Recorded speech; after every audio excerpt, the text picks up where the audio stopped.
Guys, it's your best boxing friends. I'm Kelsey. This is Rachel. Rachel, the big news that's come out in boxing over the last week was reported by Mike Coppinger at The Athletic. Dana White has long been rumored, that's the boss of the UFC, he's long been rumored to be interested in boxing. He's been talking about it for like 2 years, but it looks like the group that owns the UFC is also looking into purchasing and possibly will purchase Al Haymon's premier boxing champion, the PBC. I was wondering, Rachel, with your astute business mind and all the inner workings of everything in fight sports, what's your take on Dana White finally getting his big boxing toy box? And this would be a pretty big boxing toy box, right? The PBC is a huge entity with lots of fighters. What do you think about that?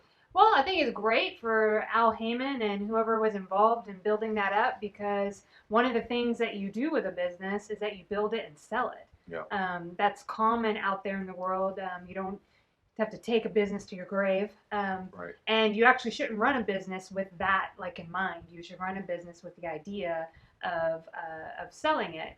I think that's when your business is most successful. So from that side, that's great for them. You make a pretty penny, you can move on, do something else. I guess as a boxing fan, I have a little bit of concern. I feel like there's a little bit of divide between boxing and UFC, or boxing and MMA, in that when I talk to MMA people, they really don't understand boxing. And if MMA people talk to me, they will find out I really don't understand MMA. And for whatever reason, I feel like there's been some divisiveness, animosity between the two groups. And so it concerns me that Dana White would take a big chunk of my boxing, not like something small, not get started in it, not start a promotional company, but take a huge chunk. I mean, he'd take almost the entire welterweight division, right? Yeah. And that kind of, because I'm like, well, what are you going to do with that? Yeah. Or, are you going to mess it up? Are you not going to take it serious? Do you not love boxing how I love boxing? Dana White historically has talked very openly about his love for boxing for a long time. That's why I don't know anything about he wants to get into boxing. Mm-hmm. He says he can do a better job in boxing than the people in boxing. He's always wanted to this would give him a real opportunity, more than an opportunity. It would give him a huge chance to do what he says he can do.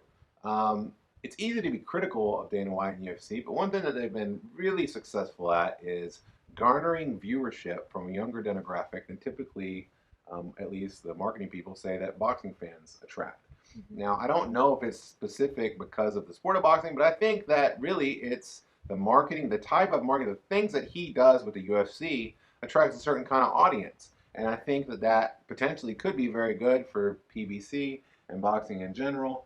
I would like to see him at least try, and I guess I'm all for it. I'm all for welcoming our new overlords. We recently welcomed our new DAZN overlords, and Eddie Hearn, of course, Master Boxing, taking over the boxing world as well. So I'm all about new overlords. I am interested in what exactly the end game is for Al Haymon. I'll say this for Al Haymon, for all the negative publicity he's gotten, largely from the boxing media, and just a quick note on that, the reason that happens is in my opinion, is that it's within Al Haymon's power to change that.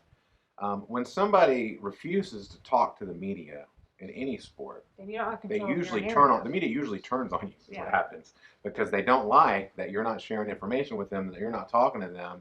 And so I think it creates kind of a hostile environment. Now, he has his own reasons for doing business as he does it. He's a very successful businessman. But the larger point is that Al Haymon has done an excellent job of protecting, growing the careers of his fighters, maybe not in the way that you and I want, in that the terms of the fights that we want to see specifically in legacy building type fights. But I'm talking about their paychecks. The things that matter most to the fighter, or should matter most to the fighter, is, hey, how many TV fights did you get? How much money did you make? What are you doing with that money? Are you putting it into businesses? There's guys that are constantly fighting in PBC fights that are on television. Recent example is Devin Alexander, who at one time was a 140-pound title holder, and also was one of the PBC welterweights when we used to call them the PBC welterweights. The only needed to fight each other. Mm-hmm. Well, this guy hasn't really won in a long time. He didn't win the other day, but he was in the main event on a TV fight, and that's money, that's opportunity for him that he probably wouldn't get if he was promoted by, I don't know, Bob Arum. Like, notoriously, Top Rank will carry a fighter up and then ditch him at the first sign of trouble. An example of that would be Andy Ruiz, who was a longtime Top Rank fighter promoted by Bob Arum. All of a sudden, he even recently said, like, he didn't want to be in boxing anymore. He didn't know how he was going to feed himself. Signs with Al Haymon, gets a chance of a lifetime, makes good on it, and now he's a unified heavyweight champion of the world. I'm not throwing stones at Bob Arum, Top Rank, or anybody, or saying one's better than the other. I'm just saying that the good things that Al Haymon has done for the fighters, is that going to carry over if it's bought by the UFC? Because the UFC notoriously does not take care of its fighters.